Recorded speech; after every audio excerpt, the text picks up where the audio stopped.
Well, the more we understand our kids and how they think, the more we can help them and ourselves. Tanya Johnson is the co-founder of the Institute of Child Psychology.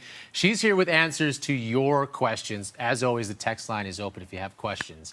This one comes in and says, my husband seems to be my son's favorite, and he says so in front of me. It stings. How do I handle those feelings, Tanya? That's a tough one. Oh, it's hard. It's so tender, and I think so relatable for so many parents out there. So as adults, cognitively, we know there's enough love to go around, but that doesn't stop it from actually hurting.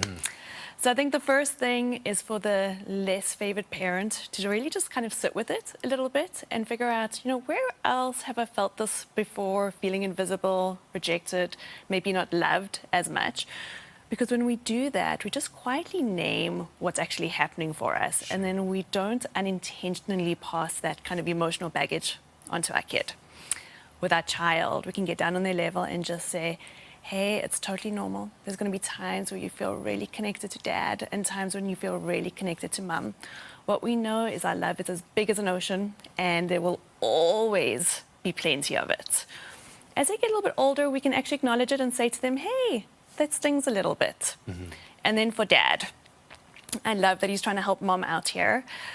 But with kids particularly, what we resist persists. So we just want to step back, acknowledge to ourselves, there's always going to be an ebb and a flow in relationships, and our job is just to be that steady anchor. It will shift. It will change. So that, when you are the quote, favorite parent, your instinct might be to try to, hey, share that with mom too, but that might do a little more harm than good. Absolutely. I would just step back, just let it roll out. It will change. It will ebb and flow 100%. The more we kind of focus in and go, hold on, why don't you connect with mommy? Go sit with mommy, sit on mommy's lap. The more they're going to go, hey, what's going on here, and push back against that. Right. Okay, that makes sense. And now this is a key one because so many kids are taking finals right now, final exams as we head into the last part of school here. This question comes in, my teens are taking final exams. How do I push them to study but don't stress them out? That seems like a delicate balance. It really is.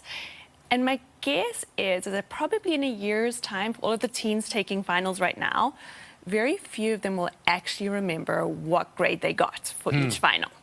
What's more important is to teach them how to really navigate stress. And that's about starting to listen to internal and external cues, because that's going to help them in a variety of different situations. First job, first day of university, whatever it might be, it's about listening to themselves.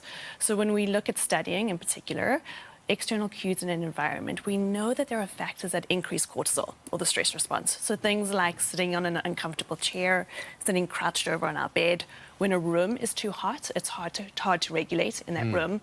When there's inadequate ventilation, or when we're multitasking. So this is teaching them step back and become curious what's actually happening in this environment that creates wellness for me. Because if they take a break and their stress level is high because their environment isn't great, that break's not going to do much.